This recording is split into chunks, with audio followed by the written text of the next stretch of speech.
সাকিব, তুই কি মমতাজ আর শাহজাহানের প্রেম প্রীতির সম্পর্কে কিছু জানস? হ ভাই, জানি তো। আচ্ছা, কি জানস ক শুনি তো। মমতাজ আর শাহজাহান একজন আরেকজনকে নিজের জীবনের থেকে বেশি ভালোবাসত। শাহজাহানের স্বপ্ন ছিল মমতাজ রে নিয়া সারা জীবন সুখে শান্তিতে সংসার করব, কিন্তু মমতাজের স্বপ্ন ছিল সে কোটিপতি হইব, ফেমাস হইব। তাই শাহজাহান সে ধোকা দিছে।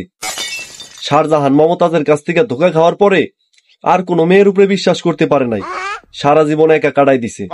নিজের পেট চালানোর জন্য শাহজাহান গুলিস্তানের মোড়ে বৈশা ব্যস্ত পান, আর মমতাজ সাওয়া মারা দিয়া এমপি হয়ে গেছে। আগে গাইতো সংসদ সভায়, এখন জেলখানায় বৈশা গায় গান। এত কিছু তো আমিও জানি না।